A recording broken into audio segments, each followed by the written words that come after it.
अब धान काटेर नि सकियो, लसुन लाम भनेर यसो जोत्न लाग्यो। साह्रै साह्रो बाँझो भएर होला, ट्र्याक्टरले त मान्छेले त हुत हुत्याउँयो नि, त्यस्तो रहेछ नि जोत्न लाग्यो होइन।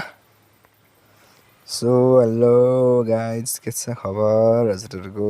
मेरो चाहिँ एकदम ठिकठाक छ, हजुरहरूको पनि ठिकठाक नै होला। हाम्रोतिर चाहिँ अब धान सान काटेर लसुन लाउने बेला भइसक्यो होइन। अब लसुन लाउने मात्रै भनेर नि भएन, जोत्न पनि पर्यो भनेर जोत्न लाग्यो। अब चाहिँ मैले अब धान काटिसकेपछि त बाँझो भएर होला, जोत्न पनि साह्रै नै गाह्रो क्या। यो ट्र्याक्टरले त फालिदिने हुत मान्छे त हुत्याइदिँदो रहेछ। जसो तसो गरेर लसुन लाउनेलाई 3-4वटा गरा बल्ल बल्ल जोतियो, जोतेर त सकियो। अनि लसुन लाउने भनेपछि अब जोतेर मात्रै पनि नहुने, मोल पनि चाहियो, मोलसोल उठाउनु पर्यो।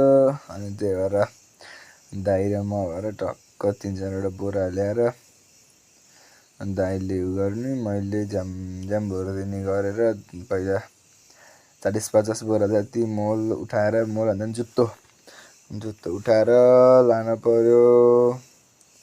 अब लसुनलाई त त्यसै जोतेर मात्रै नि हुन्न त, त्यही भएर मोल पनि अब लाने उ गर्नु पर्यो भनेर टक्क मोलसोल भरेर मोल पनि बारीसम्म पुर्याइयो।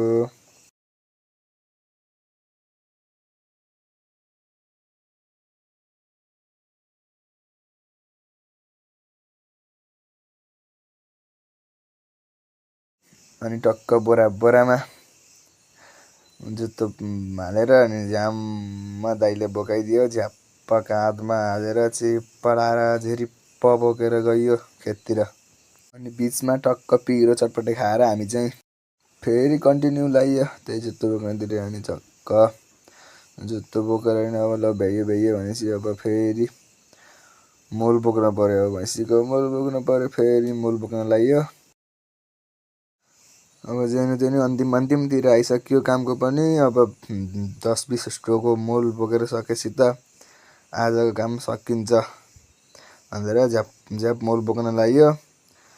अब मोल बोकिसकेपछि छापो लाउन फेरि एकचोटि मोल छरेर जोतजात पारेर अनि लसुन लागेको भिडियो चाहिँ अर्को भ्लगमा हाल्नेछु साथीहरू है त।